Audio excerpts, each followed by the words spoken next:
He obtained his BA in Education at the University of Winnipeg before completing his MA in Native and African American Literatures at the University of Oklahoma, and he has his PhD in First Nations and American Literatures from the University of British Columbia.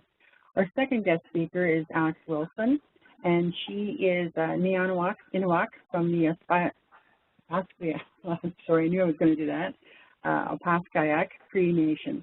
She is an associate professor and academic director of the Aboriginal Education Research Center at the University of Saskatchewan. She completed her BA in psychology from California State University and her EDM in human development and psychology, psychosocial and cultural development from Harvard University. She also has her ED from the Harvard University in 2007. Her accomplishments are focused on building and sharing knowledge about Two-Spirit, identity, history, and teachings for Indigenous research methodologies and prevention of violence in the lives of Indigenous people. She's working on several projects. One is the Two-Spirited Identity Development and Coming In Theory, and she also works with the Aboriginal HIV/AIDS CBR Collaborative Center's National Aboriginal Research Advisory Council. She does studies on Two-Spirit people and homelessness and an international study on education and LGBTQ Indigenous peoples. She's one of the organizers on the Idle No More movement and integrating radical education with grassroots interventions. So we welcome both the speakers. And just a brief background on mine is I'm going to be moderating and taking the question and answers after the presentations from our two speakers. So we'll invite James to start the first presentation. Welcome. Okay, so everybody can hear me just, yeah? Assuming, so Brenda, you can hear me fine? Yes. Okay, so bonjour and magadaduk, Niigaan Indigenous Namago Dem. It's a pleasure to be here and to share with you a little bit of talk about reconciliation.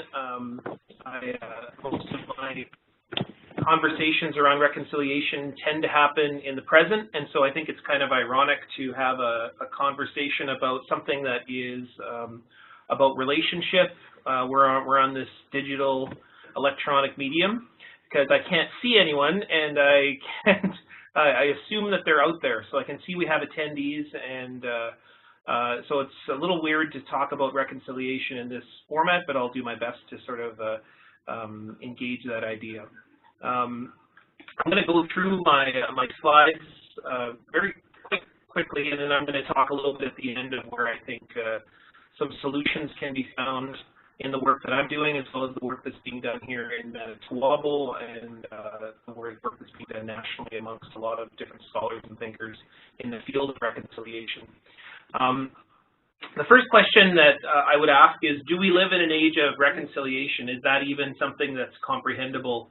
As you can see, I've got Justice Murray Sinclair from the Truth and Reconciliation Commission, who of course is my father, and then we've got Prime Minister Justin Trudeau, who on the other side. And this picture has been called many things, from a photo op to a genuine relationship between two important leaders in our nation's history. What it is that this photo encourages us to think about, I think, is the notion of relationship. Is there a possibility of relationship today? And this relationship, what does it look like? And so this past 149 years, we're heading on the 150th year of this project called Canada.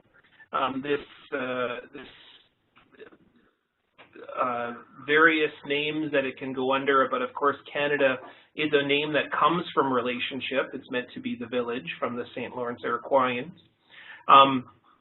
Over the past 149 years, the relationship has been fairly one-sided. It's been dominated by violence, erasure, oppression, and removal, and then later, of course, genocide. Whether we call it cultural genocide or physical genocide or genocide as a whole. Genocide has happened in this country, continues to happen, and we live in the legacy of that. As you can see, whether we go from the years that led to the country, the first formative document that led to the formation of Canada, the Royal Proclamation, which was the erasure of Indigenous representation or Indigenous presence, the attempt to erase that, all the way to Terra Nullius and the British North America Act, to treaties, residential schools, Indian agents, every aspect of our life being controlled to the point of now our children are still being removed in the 60s scoop and now in the child welfare system. I want to touch briefly upon the child welfare system because I think that is the continuation of the oppression that's been on for 149 years. We're not doing well. And in fact, for many people, for many of my relatives, reconciliation is a word that means very little. There is no possibility of reconciliation, for example, without a return of the lands that have been stolen for now 149 years, or the ongoing assaults on our territories, and particularly our water taking place now. Regardless of governments that say things like nation-to-nation relationships, they still pass oppressive legislation, encourage corporate development on our territories, and the removal and theft of resources for the purposes of economic benefit for those outside Indigenous communities. The ongoing violence that takes place within the country is very much present, and very much present in that it is happening today. What I want to talk about briefly is about child welfare. There's more children in care today than there was in the residential school system. Children that have been removed from our communities, from our families, and for the same unjust, illegal, and wrong reasons that they took place in the 60s scoop, were deemed as unfit parents, unfit communities, full of poverty and violence and drug use, and we're still seen as problems within the country, as the Indian problem is still very much here in 2016. This ongoing trend, which is increasing all across Canada, of the poverty placed within our communities, instituted within our communities, results in a whole different set of mitigating factors, but most markedly the removal of children. The removal of children that continues to happen results in a whole different set of circumstances. And as we saw with the Attawapiskat suicide crisis most recently, we can see that the legacy of residential schools, the same ideologies that went into residential schools, lives in the child welfare system, and they continue the same legacies, and we're getting newer legacies now in suicide legacies within Indigenous communities. So, is reconciliation really possible? Well, to define the word is almost impossible, because if you ask 300 people what it is, you get 300 answers. For some, it might mean to rectify, to heal, or even just recognize the history that I just spoke about. But if we were to take a more, let's say, a positive view of things, a hopeful view of things, which I think most Indigenous peoples are interested in taking, it's about respecting. It's about respecting the relationship that has always existed within various frameworks, down to the treaty signatures, to the gifts and the offerings, and the very names that we've put onto the land, in order to allow settlers and encourage a relationship of positivity and reciprocity with those settlers as they came and joined with our families and our communities. So reconciliation truly is not something new. It's something that has always been here, and that something is not invented by Indigenous peoples. It's something that we learned from the integration of ourselves into the environment, and it's within our very creation stories.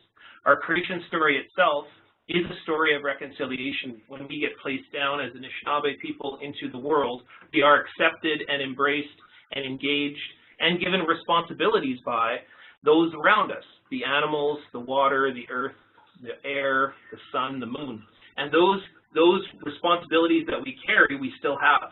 We're still coming to understand what those responsibilities are, and that when the newcomers came, we invested them with responsibilities as well. And one of those responsibilities was not just to have relationships with us, but was with the earth itself. Now, the TRC, of course, was mandated to begin to engage these legacies and begin to engage the legacies that perhaps began or were investigated or were the most seen in residential schools and now live within our environment today. And in June 2015, the report was released calling Canada's treatment of Indigenous peoples as cultural genocide, and 94 calls to action were provided. Now, it would be impossible to go through the 94 calls to action, but a simple way to say that the 94 calls to action, two important parts I think are worth identifying about those calls to action, which I think can lead us in a direction in where we can begin to talk about solutions. The first is that reconciliation, much like those teachings of the past in which when Anishinaabe have always known about, or other Indigenous nations have known about, is reconciliation is a journey, not a destination. It's about relationships. It's about having a relationship, a healthy and positive relationship in a various set of circumstances with your neighbor, with the people that you share your community with the people that you participate in whatever way you participate within Canada. For some Indigenous peoples, that means voting. For some Indigenous peoples, that means standing up for nations, standing up for communities, standing up for water at blockades. These are different ways in which the project of relationship is engaged. And none are better than the other. I think they're all in different ways, have different purposes and different means to a more healthy and positive relationship within the country. But every single one of them is hopefully about building. Now, of course, there are compromised relationships, and I think that's an area perhaps that the TRC left a gap. One of the ways in which the TRC left a gap is they focused predominantly on public sectors, and there was a small amount towards corporate sectors. And the second part of that is the way the TRC was set up was not that it was mandated recommendations. These are recommendations or calls to action that are really a choice. And so corporate agencies have now adopted in kind of piecemeal fashion different parts of the calls to action, whereas governments, if they've committed to all of them, you can also see them beginning to piecemeal those calls to actions as well. Now, also the calls to actions, most of them are awareness focused, even though the report itself says that they want Canadians to practice reconciliation. And so I don't think we're quite at that point where we're able to practice reconciliation, because we still see very much a great deal of ignorance in society, and we're seeing it with the recent call or the recent announcement of the Murder Missing Indigenous Women inquiry. Most Canadians are still having trouble figuring out why is there a problem, and I think that conversation around just awareness itself is an important one before we can get to practicing. And so we have a long journey left to go, which, as I said before, reconciliation is a journey, not a destination. Now, just to jump forward, the report itself is split into two ways, and so it's important to recognize that reconciliation is a much harder journey. There's much more calls to action or much bigger steps to take in practicing reconciliation than there is to the legacy side, which is how do we deal immediately with the legacy that comes out of residential schools and the ideologies that went into residential schools. Education is an important step in that awareness journey, and it will be an important step in the practicing journey. Now, the schools that look of the schools of the past hopefully will change for young people in the future, and we'll begin to have a society that's much more inclusive and engaged and in living in a healthy way. But unfortunately, that the recommendations are still being caught up in how do we employ them. Instead of talking about employing them and employing them outright, the government is still talking about the problem of financing, the problem of, well, we can't get the RCMP involved in the Murder Missing Indigenous Women inquiry because there's existing investigations and there's privacy and whatever else excuse is used. And so the ongoing problems of employing the calls to action, whether it be things from Jordan's Principle or whether it be giving child welfare systems and agencies over to Indigenous communities, which they know very well about and can deal with in a much more comprehensive and active way than most provincial agencies, or whether it be just simply encouraging culturally appropriate awareness programs for Aboriginal families. We have an ongoing problem with with political will. There may be some words placed in big speeches to large Aboriginal organizations, but for the most part, reconciliation is still at the point of awareness speaking versus practice speaking. Now, at the same time, I don't want to end on a note that's very negative. I think that much of these child welfare, if we're talking about child welfare issues, lead into a whole host of issues that are perpetuate a long-standing violence in our communities. But I want to talk about one issue that's particularly important to me and in my work. Much of my work these days is in the work of supporting young Indigenous men and having healthy conversations about what it means to be a young Indigenous man in today's Indigenous communities as well as the nation.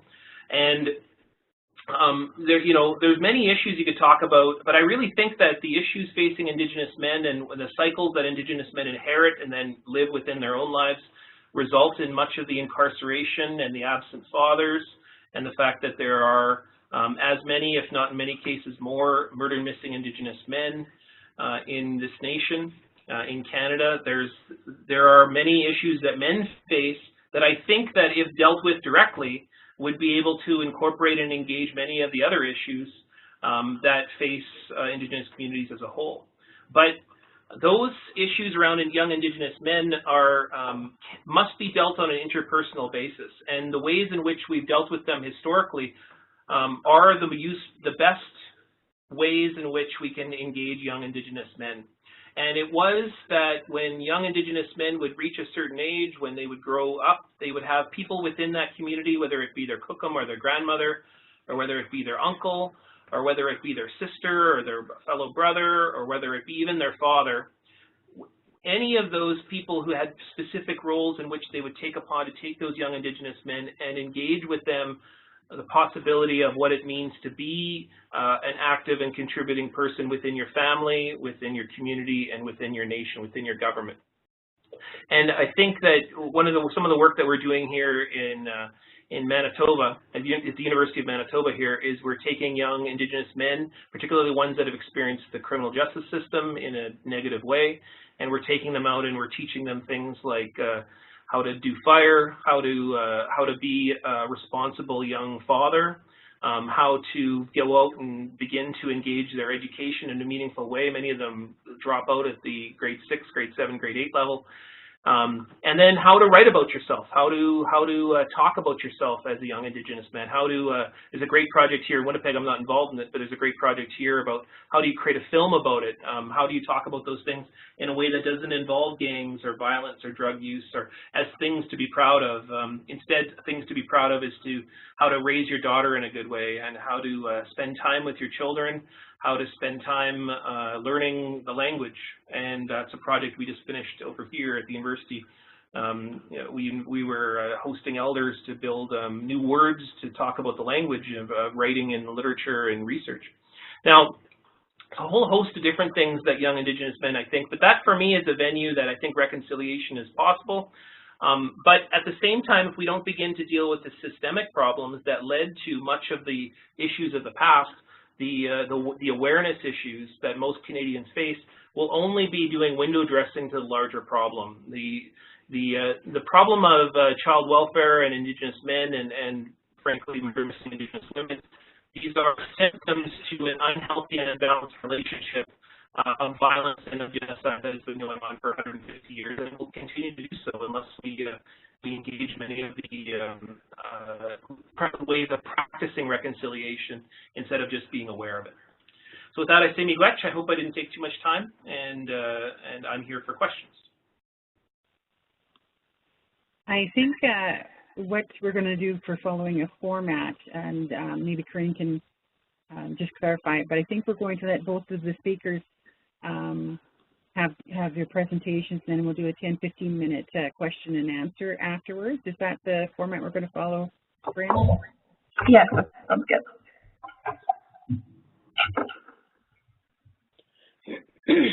So right now, then, I guess we'll start the presentation from Alex, if she's ready, and then she'll do her comments for the next 10-15 minutes, and then after that, we'll start taking questions from the participants, and that gives you a little bit of time to prepare for it as well. So go ahead, Alex, if you're ready.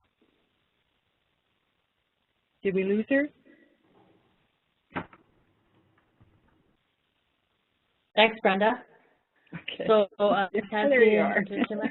Yeah, I'm here.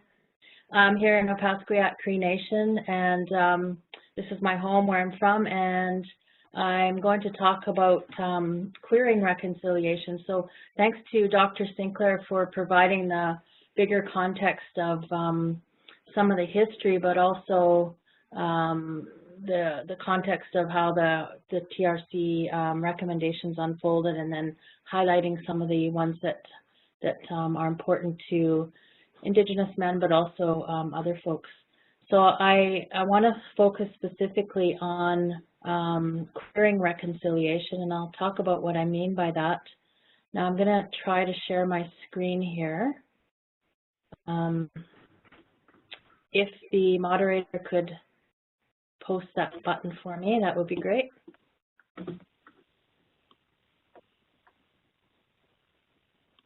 There we go. And Brenda, maybe you can let me know once you can see my screen. Just loading up now, so hopefully it'll come in shortly. So I'm using Prezi, and I put the Prezi link in the chat box there, so people can follow along at home, and you can add your comments to the Prezi too if you have anything you'd like me to add to it. It's a living document. There's a little bit of a lag in the time, just so people know. So I've got the cover here, and you can see it now, okay? Yes. So queering reconciliation beyond the rainbow flag, and you'll see on here are some students from our land-based master's cohort, and we just finished our course, and here we're out paddling, but also looking at and engaging with petrographs. So I'll talk about that more, but how important the land is in this whole process.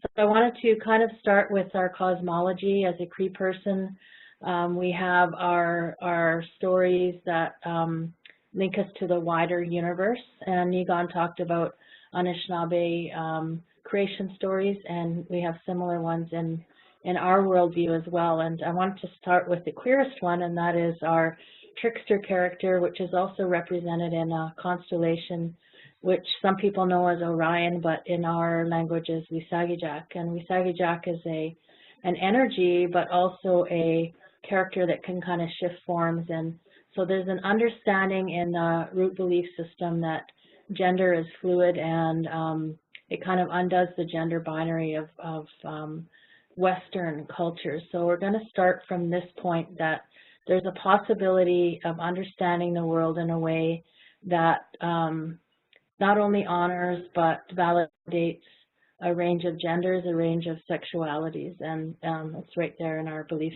system.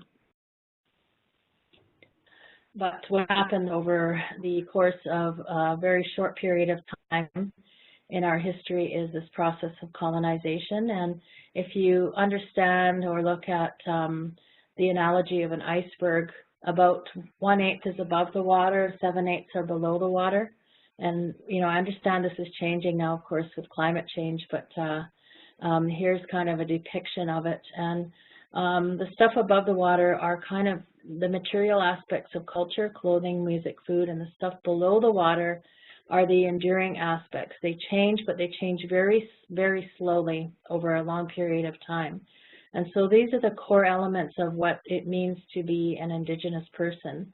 Our worldview, like how we understand our world philosophy, how we understand our concepts and our place within the wider universe, our knowledge systems, what we understand and believe to be truth, how we go about finding answers to life's questions, the way that we teach and engage and interact with each other.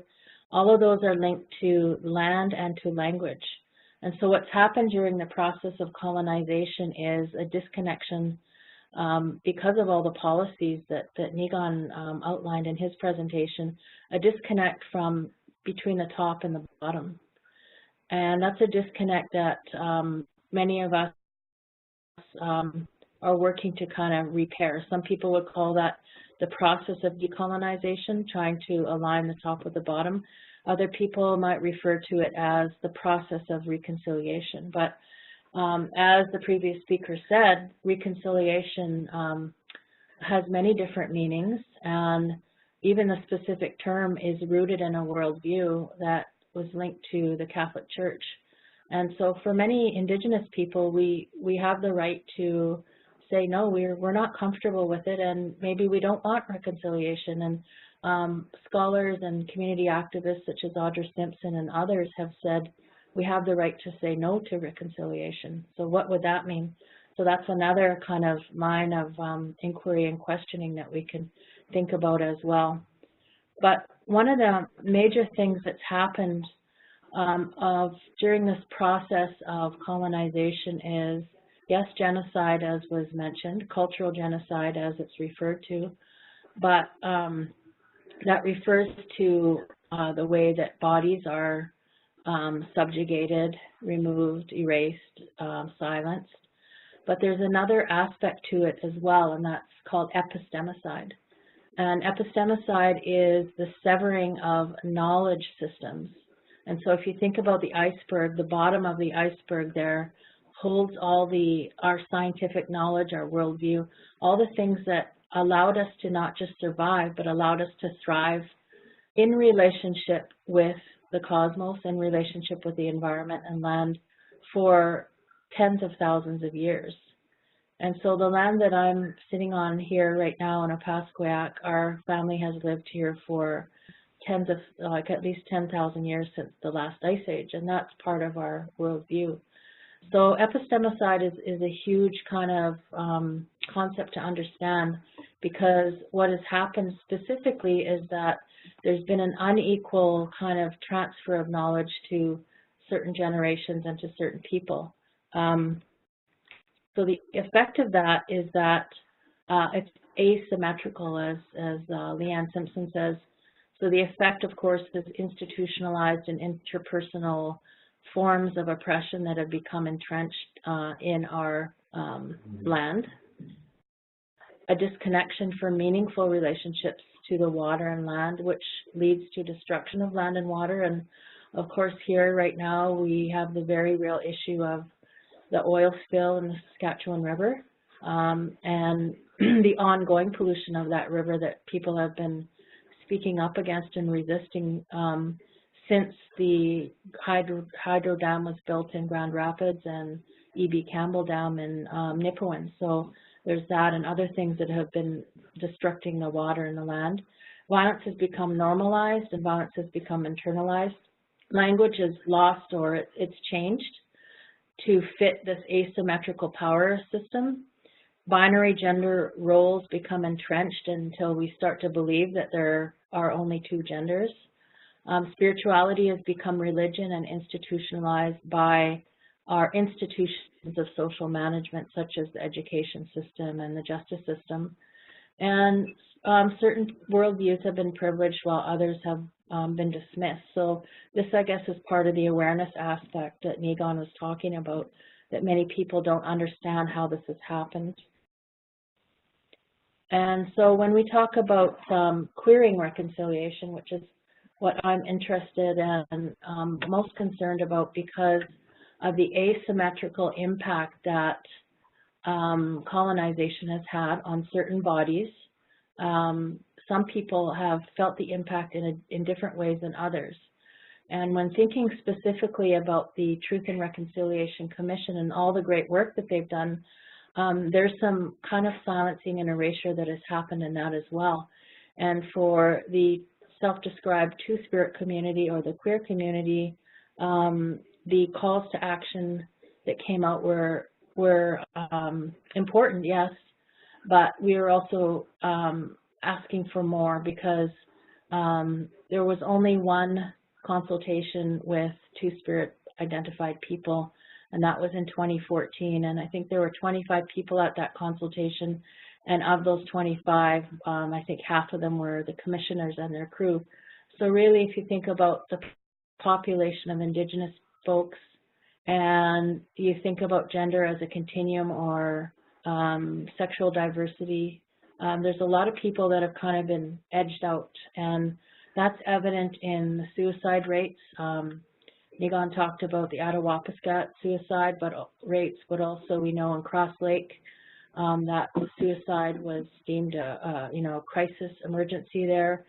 We also know that most of the kids that committed suicide in that community were lesbian or two-spirit or queer identified. And so that in itself has been silenced by our leadership and by the media. And so we see, again, this ongoing kind of impact of violence on certain bodies. So when the gathering happened in 2014 with the Truth and Reconciliation Commission, one of the things that was promised was that the findings from that gathering would go into informing the calls to action, but that didn't happen. So as a result of that, many people have been working on queering reconciliation, so asking us to go beyond our normal understanding or typical understanding of what reconciliation actually means. And so these are 10 points that were drafted and the community is adding to. This is a living document, so feel free to take these and edit them or add to them. And the first, obviously, is to address that there are interconnections between misogyny, homophobia, transphobia, classism, ableism, and racism, and that also that lateral violence does damage to individuals and communities. The third is to call out and name perpetrators and individuals, institutions, and corporations. So that link to how corporations are a part of this is really important as well. To name racism, sexism, classism in the queer community, to name misogyny and transphobia in Indigenous communities, stop celebrating allies, and instead acknowledge the bodies and peoples who have been most impacted by colonial violence, and acknowledge that we as Indigenous peoples have our own understandings of sexual and gender diversity. And I guess, the next part of that would be to not just acknowledge, to validate those and where possible, kind of return to those. Address the connection between violence against bodies to violence against the land. And this is the great work that the Native Youth Sexual Health Network is doing and others. But stop equating violence against physical bodies to resource extraction. So I guess the underlying message in that is that, there are hashtags and slogans, but really, what are you saying when you repeat a message like that? That there's a lot of thought that goes into those, but slogans and messages and memes, etc. But really, whose bodies are being impacted? And when people equate violence against resource extraction to physical bodies, it's not the same thing. And if people want more information on that, certainly, it's out there. So when discussing, researching, teaching, writing about suicide prevention, include the impacts on two-spirit, queer, and trans people. And this was so evident when the media was covering the suicide crisis or the suicide in Attawapiskat and in Cross Lake. There was not one mention of two-spirit people. And we know that the suicide rates for two-spirit identified people is 10 times higher than any other group. For trans-identified Native youth, almost 60% have attempted suicide.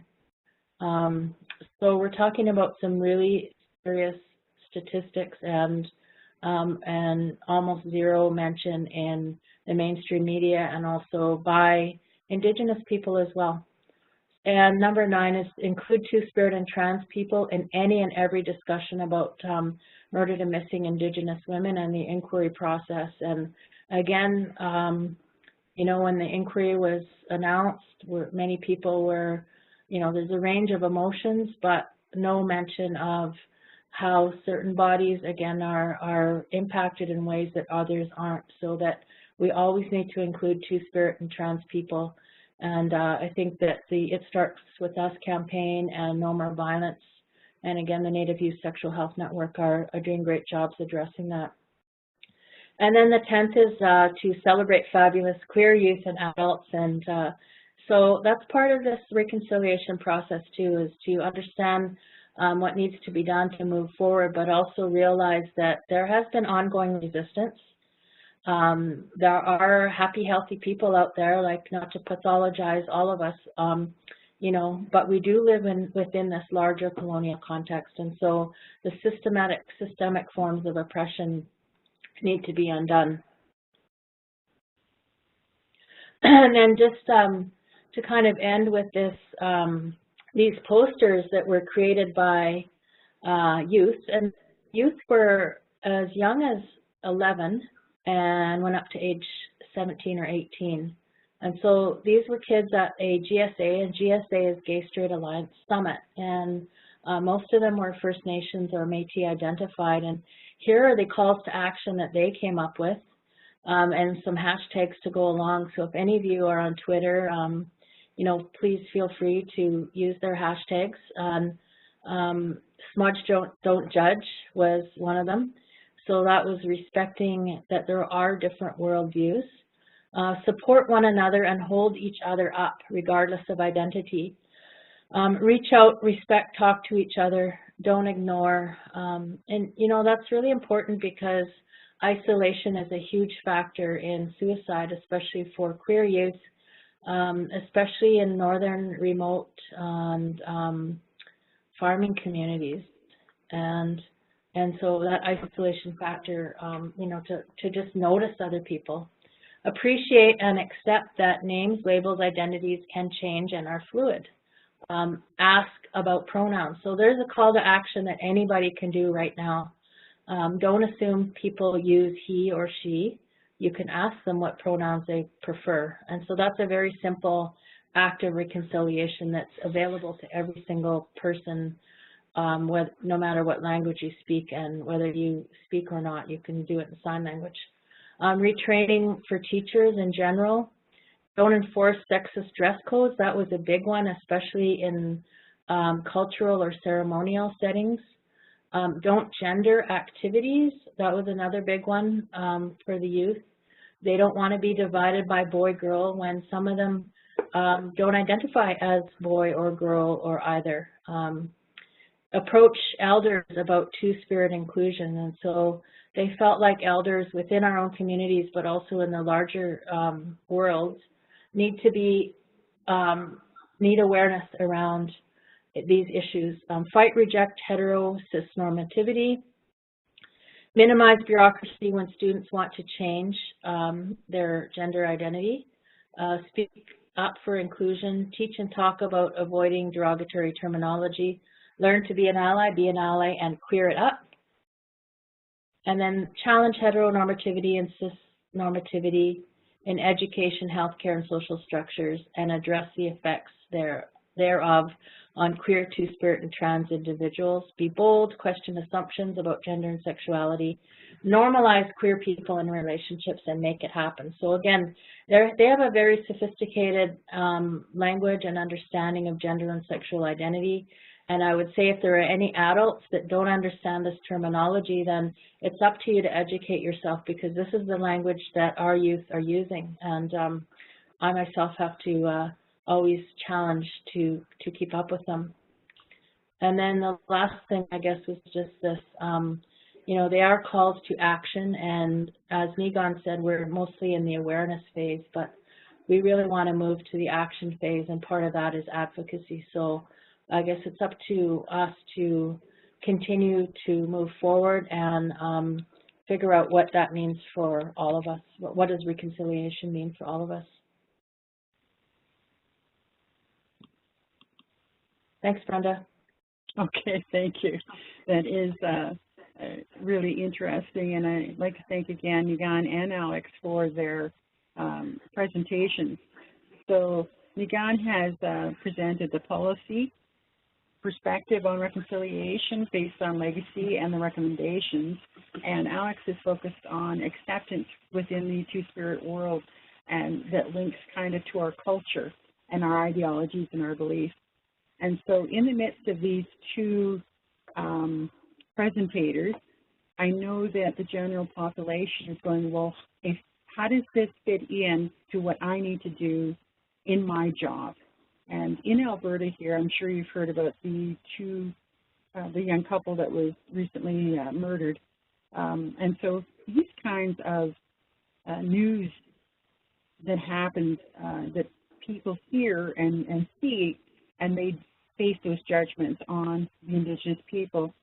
And they say, well, you have so many problems, what are we supposed to do? And it kind of enforces that colonial, imperial thinking that maybe we're not ready to govern ourselves. So the concept of reconciliation is more challenging when it comes to the political will. The political will is there, but if they don't grasp the concept of reconciliation from the history, how does that occur? How does the general population start making those demands on the political will of what reconciliation is if we're still trying as Indigenous people to come up with a definition themselves? So how do we lead the general population? If, maybe, Niigaan, you can help maybe set up some parameters, I guess, or where to start. Well, I think we're still in a very, I want to say a colonial mindset, but I would say a paternalistic mindset is maybe more apropos to get people to understand what that means. I find it very interesting and somewhat ironic that Indians are the only people in the country who are never allowed to manage their own affairs. And so we still have this mindset that comes right from the 19th century that Indian people or Indigenous people are children, and they can't handle things like, oh, the very difficult job of raising their children, and oh, the very difficult job of raising their young people, or taking care of their elders, and so what ends up happening is Indian Affairs has this all draconian control, all-encompassing draconian control of every aspect of our lives. We still have the Indian Act still very much in place, and it's in place in many of our communities as well. Many of our communities still say, well, the federal government needs to do this, and meanwhile, I think for the most part, we do this ourselves, and we see it particularly in ceremony, and so we do it really well for 4 days in ceremony, or 5 days, or however long your ceremony is. But during fasting camps, or Alex spoke about the wonderful job they're doing with the master's cohort of empowering people who are coming to their program to go out on the land and then do it for themselves and engage those relationships meaningfully. It's not just about sitting in a classroom, it's about actually engaging and living these relationships and enacting them. And we see that all the time when Indigenous communities are take control of our own lives. And so I think Canada still has this ability, this mindset that Indigenous people are children. And because we're children, we're so helpless, we can't do things ourselves, or if we do things ourselves, we're going to mess it up in some way. And so, meanwhile, at the same time, the systemic oppression is still in place to make sure that we constantly are looking to systems that keep us suppressed. The Indian Act governance system is an oppressive system, period. And that is seen as our ticket to liberation is to live through those. That's not going to work. The only way that it's going to work is if we take control of our own lives, and the way that we take control of our own lives is we begin to look upon ourselves, at the same time also remind those who are in relationships with us that they have responsibilities, that those responsibilities are one big part, but they're not the only part of the way in which we take control of our own lives. Thank you. Alex, what would you like to add to how does the general population start moving political will towards some kind of reconciliation action, and what does that definition mean? Yeah, well, it's a big question because, you know, I agree that the answer has to be systemic. And if you think about relationships, reconciliation isn't just like reconciling your bank book. It's not checks and balances. There's power involved in this relationship, and if any of the audience have been in an abusive relationship, you'll know that the power dynamic is power and control is part of it. And so when somebody is able to or empowered to leave that relationship, it may not be the best thing for them to get back together. In fact, getting back together often minimizes the history of abuse and violence that's happened to the person that's been the victim in the situation. So it's really carefully, it's a really careful discussion that we have to have, and I think the question has to be put back on people that have been in that place of domination and power, whether they have personally or not. That's not what it's about, but they have benefited from the systems of domination. And so that's where we've got to go, and that understanding that is the beginning, of course, and understanding how that plays out in these different institutions and social management is key. Right now, I think the things that are happening on the ground are really important, like the Mount Poly blockade right now, the anniversary of the mine spilling water, spilling their tailings, polluting the pond, the lake and Mount Poly, people who are doing actions on the Saskatchewan River, Grassy River, all these things that are happening across the land are undoing some of these, you know, the power and control dynamics by saying stop, enough is enough. And often it is not within the regular kind of day-to-day justice system or the legal system or the education system. So people are finding ways to kind of subvert that because they're just fed up, and those systems are not serving us. But you know, there's different ways to approach it. Some people work from within the system, and some people work from without the system. So I think there's a need for all of us to find what we can do in the best way that we are capable and can do. Thank you, both of you. So one thing that there is a lot of criticism about the Truth and Reconciliation, and the fear that it's just going to be another expensive duplication of the Royal Commission on Aboriginal Peoples that came out with its volumes of recommendations, and I think maybe in the last 20 years only one has actually been completed. So there's this huge fear, even though the momentum seems to be there, there's the oppositional pull against the mainstream society to actually create some changes. So that political will is trying to make some changes.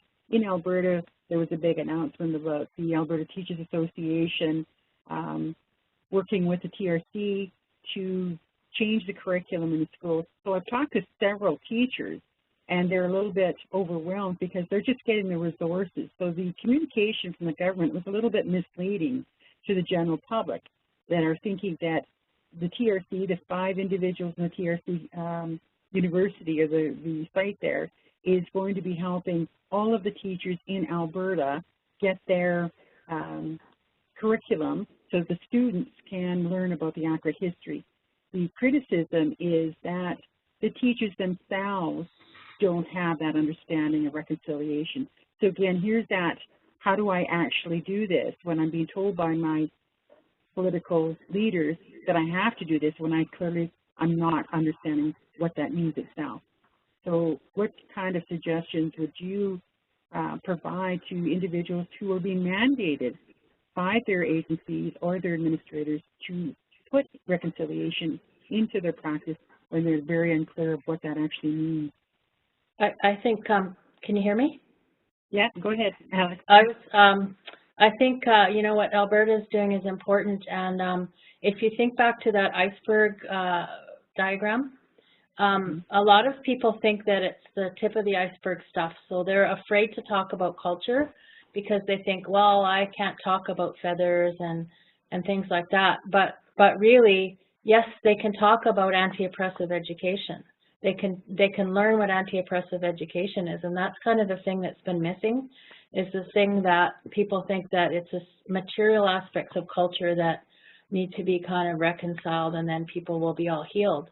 But until we look at white supremacy, until we look at male supremacy and straight supremacy, nothing is going to be reconciled. So it's really important that teachers especially are trained in what anti-oppressive education is, and that's a very easy solution. That, you know, you can start looking online by yourself just to distinguish between multiculturalism and anti-oppressive education. So we want to move beyond multiculturalism. It hasn't worked.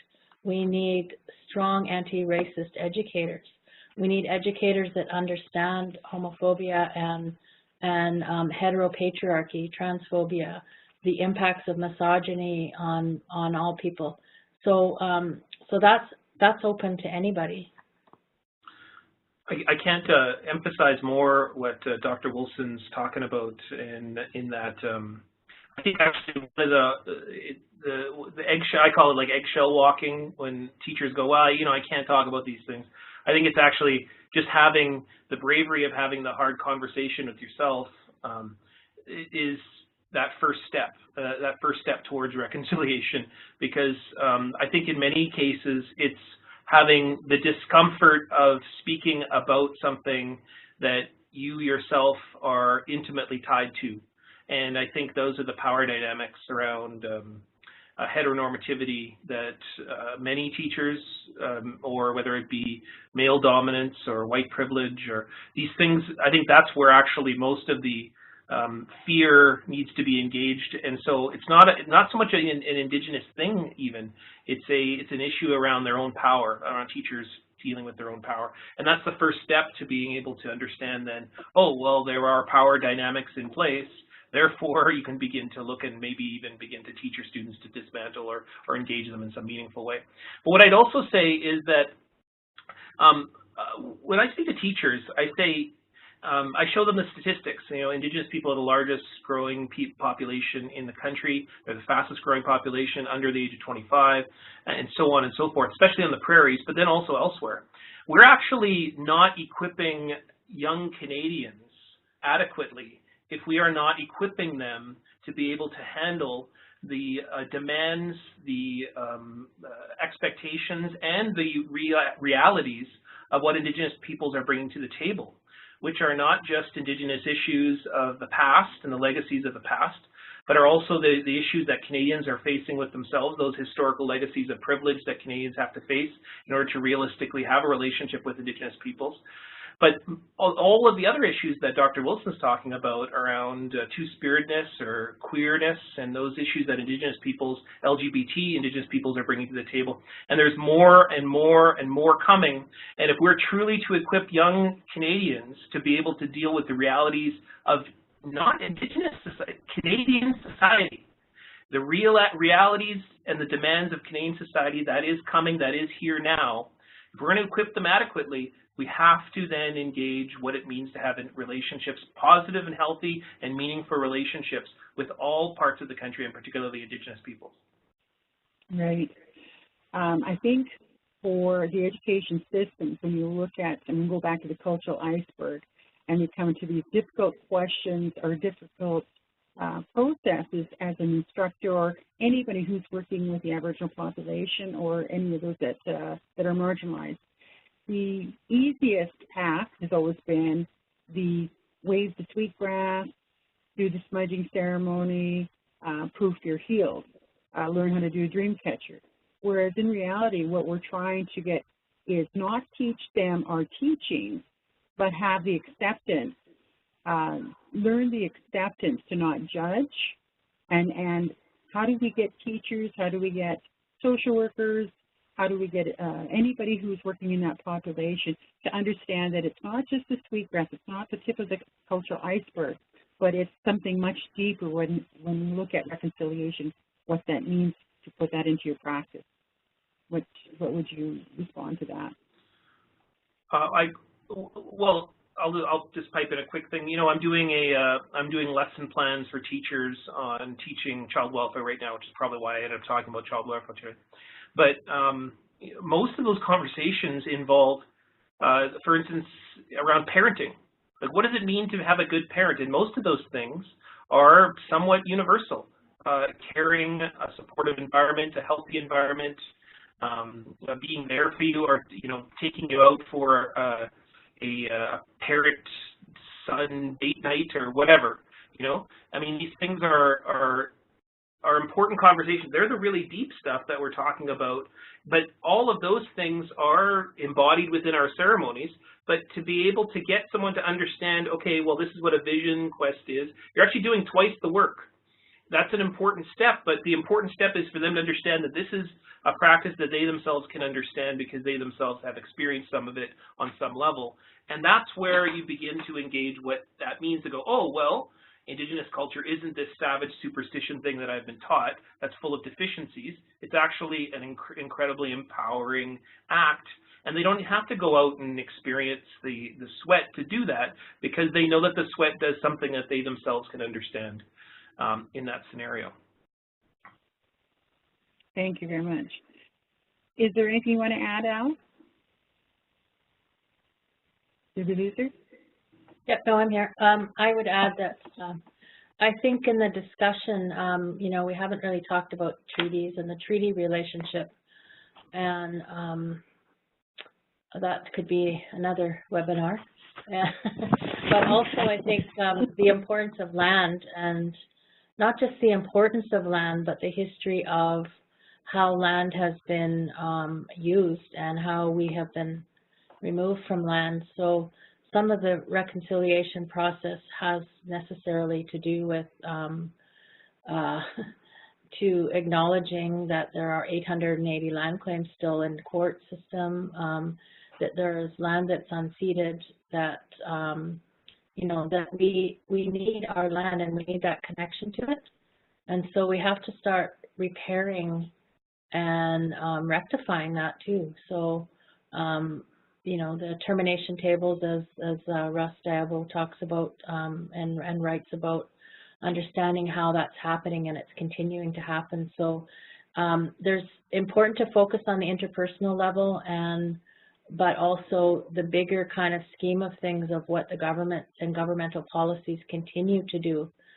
So for those that vote, you know, to make sure that those acts are read and repealed if they can be, like the Navigable Waters Act, or amended. Those things that kind of were the impetus for the Idle No More movement, and that keep people involved in the Idle No More movement around the protection of land and water. Those are ongoing. One of the questions that's come is, are we living in an age of reconciliation when the federal government can still deny Aboriginal title to the land, or deny Aboriginal communities control over child welfare? And this is from Matt. Well, I think that's a great question, Matt. And the you know, as somebody who goes out and I speak about reconciliation and I engage people, the first question I ask is it really possible to have reconciliation when there are over 800 land claims? Because for many people, it's about land theft. You can't have a conversation without a place to stand on, and which you understand what your responsibilities are to one another, without the relationship being with an Indian Act still in place. Well, if a relationship is inherently going to be built on disempowerment, violence, and control, well, there's no reconciliation is a moot point. And I think that's an important question to ask. I don't have an answer for you in that I think that every agency doesn't have the power to change that legislation. But I think some agencies are more further along with wanting to create a positive relationship than others. And not all Indigenous peoples, not every relationship that we have is dictated by the federal government, even though the federal government would like to think that. And so our relationships, we do have relationships, for example, with religious orders. There's many Indigenous peoples that have relationships with religious orders like churches, or with mosques, or with other religious orders. And those things don't have to involve always the dictation of the Indian Act. And so I think in many areas having a conversation on reconciliation is important. We have conversations about reconciliation all the time. A sweat lodge is about reconciliation. A jingle dress healing dance is about reconciliation. When you lay a sema and you lay tobacco, it's about reconciliation. And those conversations we're having all the time. So having a conversation with the federal government at this time, I can't see reconciliation being possible with the federal government until the Indian Act's out of the way. Okay.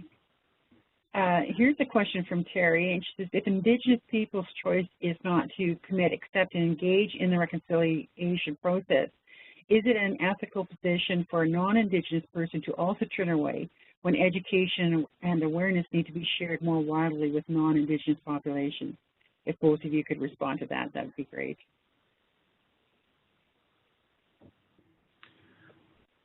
Go ahead, Alex, if you're... Oh, did we lose her? I didn't want to I'm not sure. jump in there. I'm here. Okay. Okay. Okay, I'm just trying to find that question again. What was it?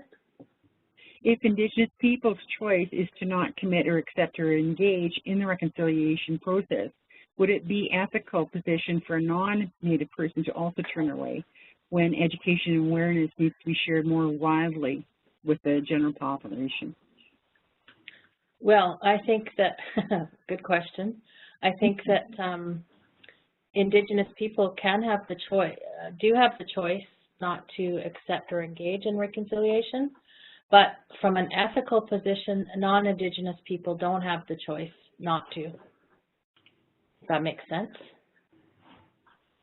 Okay, thank you. Non-Indigenous people have a moral and ethical and legal responsibility to engage in the process of reconciliation.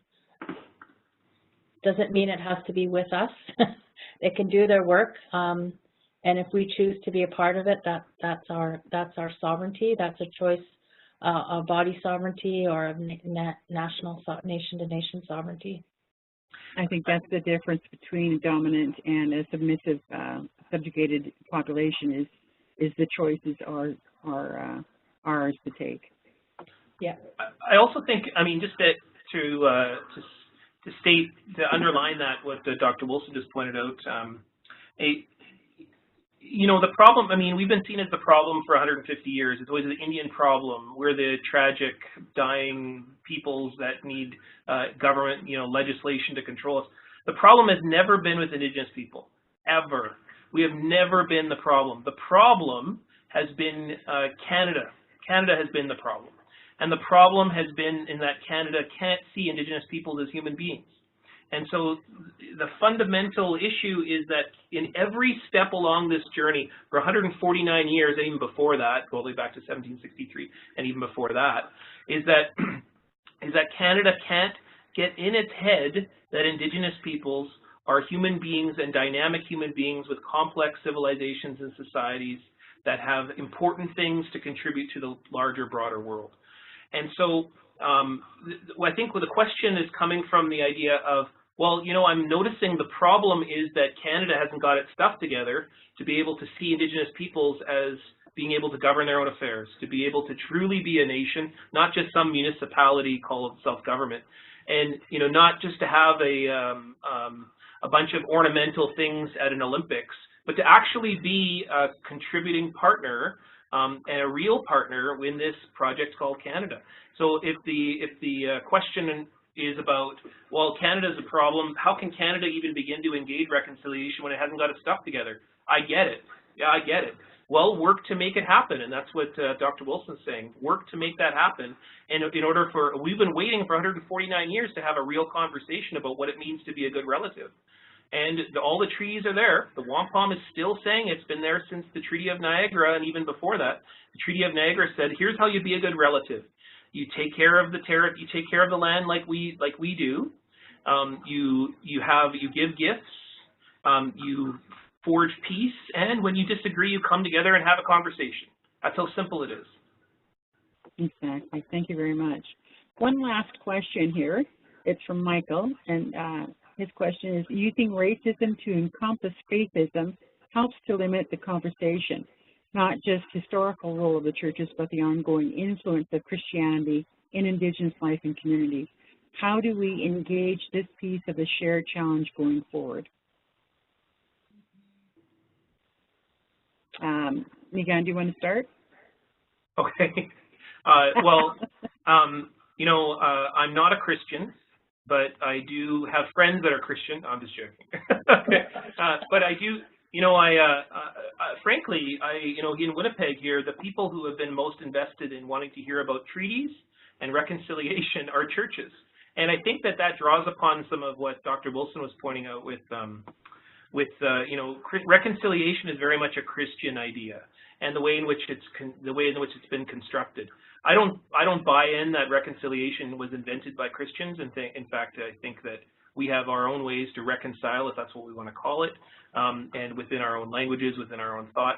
And but at the same time, so Christians, I think there are many Indigenous, first of all, there's many Indigenous peoples that are Christians that have grappled with these issues, and they've been doing so for centuries.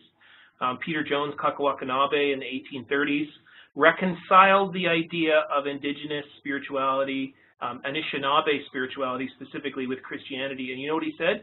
What he said was, the problem with Christianity is not Christianity, the problem with Christianity is the Christians. The Christians don't understand their own traditions. And so the ways in which they're doing these things, they're calling it Christian, but they're perpetrating violence. And they're cutting down the trees.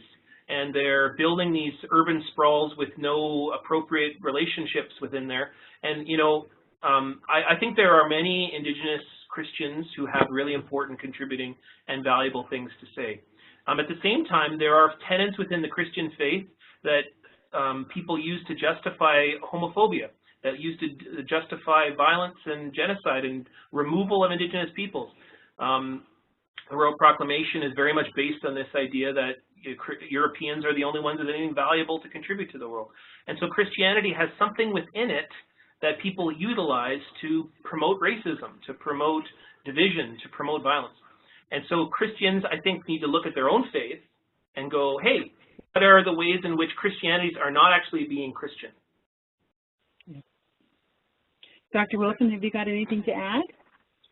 Yeah, I think I would just add that the papal bulls, like the doctrine of discovery that links to this notion of terra nullius or terra nullis around the world, has supported the subjugation and genocide of Indigenous peoples and other people. And so the link again to land is really key.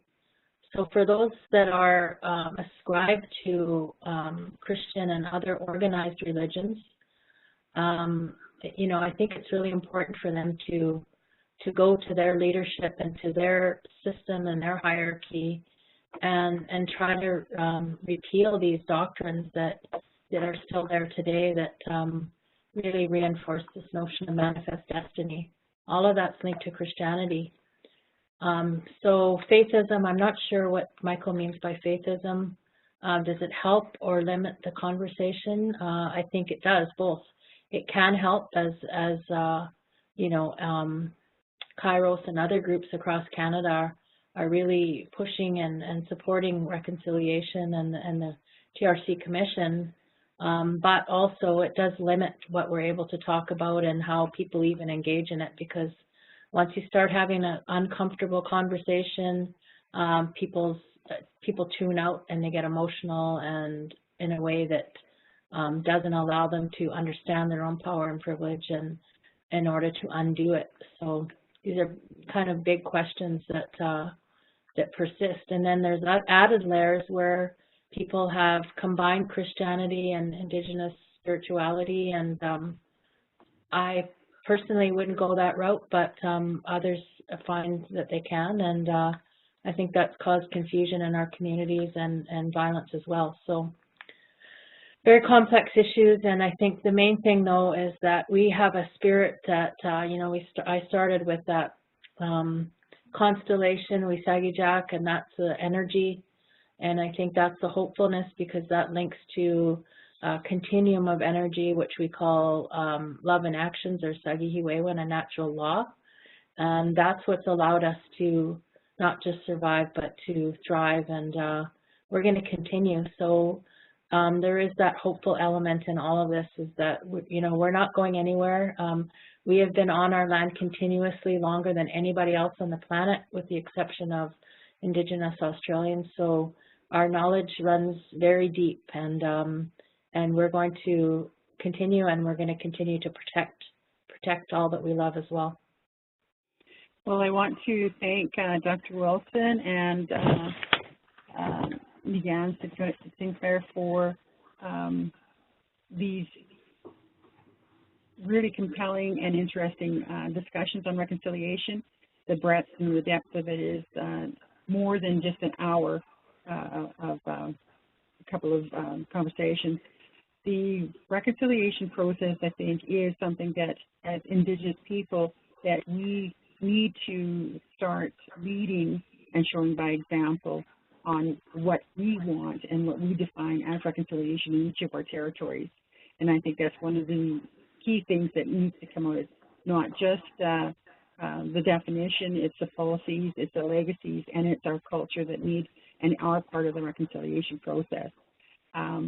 The biggest difference right now is that as a bicolonial nation, that the impetus is now on Native people, Indigenous people, to start breaking those trails and leading into those discussions and answering those difficult questions and having those difficult conversations. So again, I want to really thank each of you for giving your time to share your insights and the hard work that you've been doing on reconciliation. And I thank you, participants, for joining us in our webinar and asking your questions. And we encourage you to continue asking those difficult questions. There is no such thing as a stupid question when it comes to reconciliation. Any last words, Niigaan? No, I just want to end off by saying that you know, if there's a way, if there is a path out of this, it is to take the brave step of looking at your own position within reconciliation and committing to the important things that have been talked about on this webinar, and emphasize the committing to a relationship, committing to a meaningful and positive relationship with Indigenous peoples and the land, because it's not just about Indigenous peoples, it's about the land, it's about everything around us, all of those parts that we've talked about in this webinar. So miigwech. Hi. Yeah, Igwa, Dr. Wilson, any last words you'd like to contribute? Just thanks to everyone for joining in, and thanks to you, Brenda, for moderating, and thanks to the CRRF for hosting the webinar. And I think it will be archived because someone was asking about that, so they can watch it later. Thanks a lot. Yes, the Canadian Race Relations Foundation has an excellent website, and so it will be posted there. So thank you for joining. We've gone over our time a little bit, and hope to see you again in our journey. Thank you. Yeah, and I just wanted to add one very last thing. The webinar will be posted online, and we'll also be sharing a survey with all the participants, so you can share your comments and feedback. So thank you very much again for participating.